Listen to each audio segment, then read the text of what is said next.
అందరికీ praise lord. దేవుని నామానికి మహిమ కలుగును గాక. మీరందరూ బాగున్నారు కదా? మీరు పెడుతున్న ప్రతి ప్రార్థన రిక్వెస్ట్కి అనేది మేము ప్రార్థన చేస్తూ ఉన్నాం. మా ఆశ అంతా ఒకటే, ఎక్కడైతే మీరు తృణీకరించబడ్డారో, ఎక్కడైతే వెలివేయబడ్డారో, ఎక్కడైతే గుండెలు పగిలేలాగా ఏడ్చారో అదే స్థలాల్లో నా ప్రభు మీ అందరినీ హెచ్చించబోతున్నారు. విశ్వాసంతో ప్రార్థన చేయండి. ఘనమైన విజయాలు ఖచ్చితంగా మీరు అందరూ అనుభవిస్తారు. God bless you all. ఈరోజు దైవజనుడిగా మీరు హెచ్చింపబడాలని, మీరు ఘనతను అందాలని ఈ మాటలు మీతో పంచుకుంటున్నాను. ఎన్నడూ గర్వాన్ని చూపించొద్దు, ఎందుకంటే గర్వము చాలా ప్రమాదకరమైంది.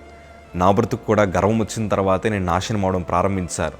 మా తల్లి నాకు ఎప్పుడు చెప్తూ ఉండేది, నాశనానికి ముందు గర్వం నడుస్తుందయ్యా, నువ్వెన్నడూ గర్వాన్ని చూపించొద్దంటే నాకెంత గర్వం అంటే, నాకు స్నేహితులు ఎక్కువ మంది ఉన్నారని. నేను music state level 3rd place వచ్చింది నాకు నా స్కూల్ డేస్లో. దాన్ని చూసి చాలా గర్వపడ్డాను. నేను మా ఈస్ట్ గోదావరికి అండర్-15, అండర్-16 క్రికెట్ వైస్ కెప్టెన్ చేశాను. అది చూసి కూడా చాలా గర్వపడ్డాను. అనేక మంది రాజకీయవేత్తలు పరిచయం అవడం వల్ల ఇంకా నాకేం తక్కువ కాదులేని వాటన్నిటిని చూసి గర్వపడ్డాను. కానీ చివరాఖరికి నా గర్వము నా బ్రతుకుని పాడు చేసింది. ప్రియ సంగమా, దేవుని లేఖనాలు స్పష్టంగా సెలవిస్తూ ఉన్నాయి.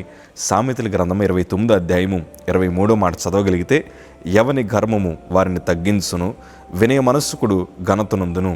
ఈరోజు ఈ వీడియో చూస్తున్న మీరందరూ కూడా ఘనత పొందాలని, పడిన చోటే నా ప్రభు మిమ్మల్ని నిలబెట్టి బలమైన పాత్రలుగా వాడుకోవాలని నేను ఆశపడితే ఈ మాట చెప్తున్నాను.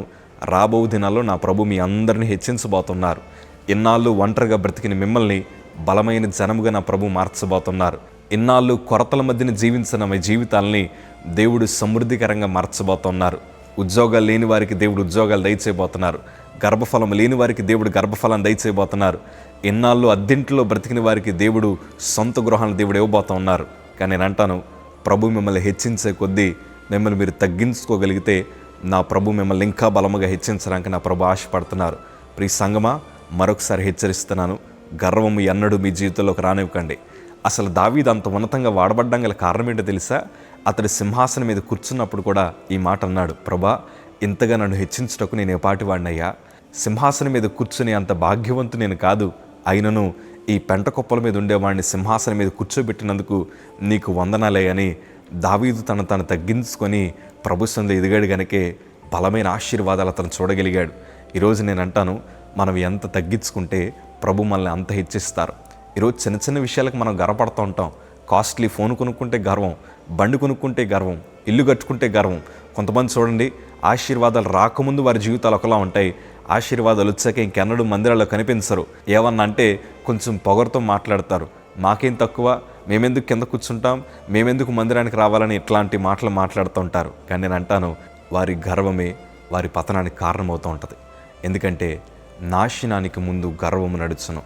ప్రియ సంగమా, నీ హృదయ అంతరంగాలు ఎరిగిన దేవాది దేవుడు నీ ఆలోచన విధానాన్ని ప్రతిదీ చూస్తున్నాడు. మనం చాలా ఎక్కువ అంచనాలు వేసుకుంటూ ఉంటాం, మన కోసం మనం చాలా గర్వపడుతూ ఉంటాం. కానీ నేను అంటాను, మనము తగ్గించబడాలి, దేవుని నామం హెచ్చింపబడాలి. ఆయన బలిష్టమైన రెక్కల చాటున మనం అణిగిమణిగి ఉండాలి. మన ప్రభు మనందరినీ అనేక చోట్ల హెచ్చించునుగాక. ఈరోజు దైవజనుడు ఒకటి కోరుకుంటున్నాను, రేపన్న రోజు సమస్త ఆశీర్వాదాల చేత నా ప్రభు మిమ్మల్ని హెచ్చించబోతున్నారు కనుక ముందు జాగ్రత్తగా ఈ మాట చెప్తున్నాను. దేవుడు ఖచ్చితంగా మిమ్మల్ని దీవిస్తారు. కానీ గర్వం ఎంత మాత్రం చూపించొద్దు. మీ పిల్లలకు కూడా ఇది బోధించండి. అయ్యా, ఈరోజు మనం ఇలా ఉన్నామంటే కారణం యేసయ్య మాత్రమే. ఈరోజు మనందరం ఇలాగ సమృద్ధిని అనుభవిస్తున్నామంటే అది కన్నీటి ప్రార్థన ప్రతిఫలం మాత్రమే, కానీ ఎంత మాత్రం మన బలము మన జ్ఞానము కాదయ్యా అని మీరు ఇంట్లో బోధించగలిగితే మీ కుటుంబము సమృద్ధి చేత నింపబడుతుంది. మీ కుటుంబ సరిహద్దులు విస్తరింపబడతాయి. నూరంతల ఆశీర్వాదాలు మీరు అందరూ అనుభవిస్తారు. God bless you.